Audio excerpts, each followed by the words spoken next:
The very best of teams bounce back after defeat. Saturday, 3 o'clock, Newcastle travelled to Southampton, and let's be honest, could we have picked a better game after a performance like we had against Bournemouth? Absolutely not. The only better thing you could imagine is if this was a home game instead of an away game. Southampton have been conceding goal after goal after goal at home this season. Brentford put 5 against them, Tottenham shipped 5 against them, Chelsea shipped 5 against them, Liverpool shipped 3 against them, Man United shipped 3 against them twice. So Southampton are there to be beaten, and I expect a better performance from Newcastle United this time round. Welcome back to the channel, guys. Hope everyone's well, and we're going to be previewing Newcastle taking on Southampton and exactly how Newcastle can get back to winning ways and prove that Bournemouth was just a one-off. The thing about that Bournemouth game, you can look at it two ways. You can say we ran out of energy and we're second best, which we were, or you can look at it and say we've only had one defeat in the last 10 games.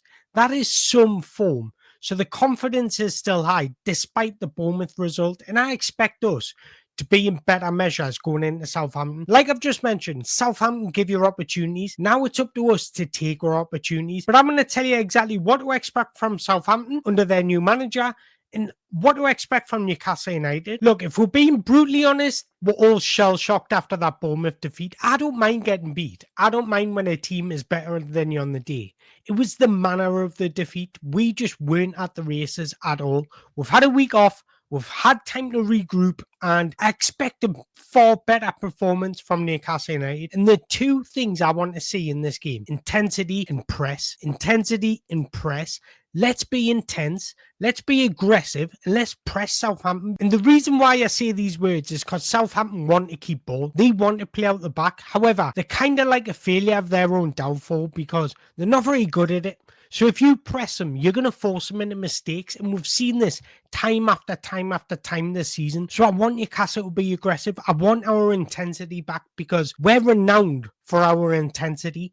That's what we need to bring in this game. However, one thing I will say is Southampton have looked a little bit more compact under their new manager, Ivan Juric. We've seen that Man United. I actually thought they were very unlucky to lose that game. Just a small smidgen of 12 minutes cost them that game. That's what I'm saying against Southampton. They're always going to give you an opportunity. So regardless if Southampton go 1-0 up, we're always going to be in this game. We're seeing that at Old Trafford. So there will be opportunities for Newcastle United and we need to be clinical. But what can you expect from Southampton? Well, they're set up in a 3-4-2-1 formation. They have 3 defensive centre-backs and they have 2 attack midfielders playing in behind the strikers, and they utilise their wing-backs as fluid offensive wing-backs. They want them to get forward, give them the freedom to get forward. So that's something we're going to have to be wary of. But this actually plays in Newcastle United's hands. And if any of you watch my Wolves preview, I said our formation of 4-3-3 works best against 3-3 at the back. It is one of the formations that counteracts the 3 at the back. And if you think back to that Wolves game, we weren't great on the day. We weren't exceptional, but we came out 3-0 winners. And that's because the 4-3-3 system is perfect to play against a 3 at the back. We utilise the width, and that's what we need to do because it offsets their structure. What it does is creates their centre-backs to go wider, and it leaves loads of space in the middle for the likes of Isak, Gordon, Bruno to all exploit, and Southampton won't be able to cope with that in transition moments. So with that being said, I don't expect us to have any tactical changes at all. I think the way we're set up against Wolves, what we're trying to do against Bournemouth, will work in this game because having Gordon utilising those inside channels, having Lewis Hall providing width will create an enormous amount of space because it'll create one of their centre-backs to go high and wide with Lewis Hall, and he doesn't want to be out there, and that leaves room for Anthony Gordon to exploit. Or it will nullify Southampton's attacks because their wing-backs who want to be offensive will have to be defensive because he'll have to come back with Lewis Hall. If he doesn't come back with Lewis Hall,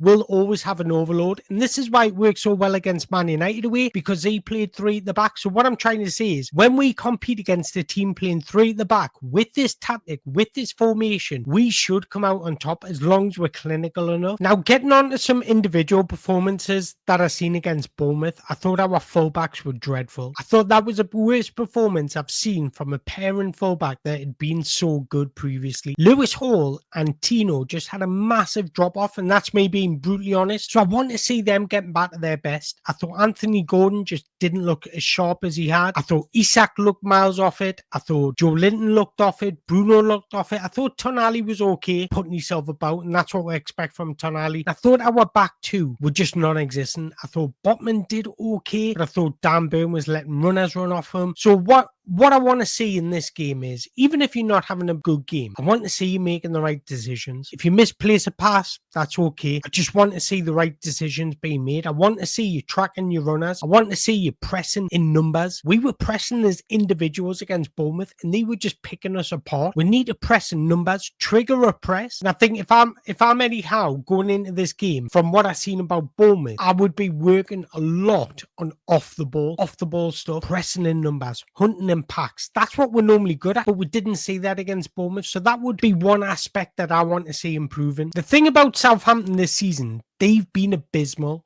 And the league table suggests it. They're on 6 points. They've only won one game. They haven't won in the last 12 Premier League games. They've conceded 50 goals. 27 of those have been at home. So if we've got ambitions of finishing in the top 4, at least top 5, if we've got ambitions of wanting to get back in the Champions League football, we can't drop points against Southampton. If you drop points away to Southampton, you don't deserve your way for Champions League football. Like I mentioned earlier, teams that went there and absolutely punished Southampton, putting 5 against them, putting 4 against them, putting 3 against them. So there's no reason why Newcastle can't look at this fixture and saying, we're going to go out there and we're going to do a job on Southampton. And even more so now that they're without their danger man, Tyler Dillon. He's their player that sparks a bit of life, a little bit of magic in this team. He's that player that can drive the team forwards, progress the team into the final third. And without him, they haven't really got that. Yes, they've got Kamadil Sulemana, who has got extraordinary amounts of pace. But the thing about him is his final decision, his final ball lets him down. If he's on it and sharp, he can cause us a bit of problems like he did at Man United. But that Man United game showed that his final decision-making, his final ball does let him down. So for me, there's absolutely no reason why this Newcastle United team can't go to Southampton and almost bully them off the park. That's what I want to see. I want us to be aggressive, flying into tackles, covering every blade of grass, but having that little bit of quality in possession. We usually do with players like Isak, Gordon, Bruno. We do have that quality. It just wasn't there against Bournemouth. And you're going to have games like that. Every team, no matter who you are, Liverpool have them, Man City have them, have games where things just don't go your way. And I think that was the type of game against Bournemouth. But I think it's time to predict the starting 11 and also the scoreline of the game. But for the starting 11, I don't expect many changes. I think Eddie Howe's going to say, look, picked you against Bournemouth, you let us down. Don't let us down this time. I think if there is a change, the only change I can see being made is probably Fabian Schär coming in for Dan Burn. That's probably the only change I can see being made if there isn't any updates on any injury news over the next couple of days. But I expect this team to go out and beat Southampton. I know I've said it time and time again in this video, but I do, really do. And for that reason, I'm going to go This is going to be a comfortable win when I say the scoreline. Southampton 0. Newcastle 2, but it's a comfortable 2-0 win. But look, I want to hear your guys. You don't want to sit here and hear my thoughts. I want to hear your guys. What do you expect? Do you expect a far better Newcastle, or do you think we're going to go through the motions? I do think Southampton have picked up a little bit, but I do also think we've got too much for them. But look, before you go, drop us a comment. Let me know your starting 11, but also your match predictions in the comments below. And until after the game, how are the lads?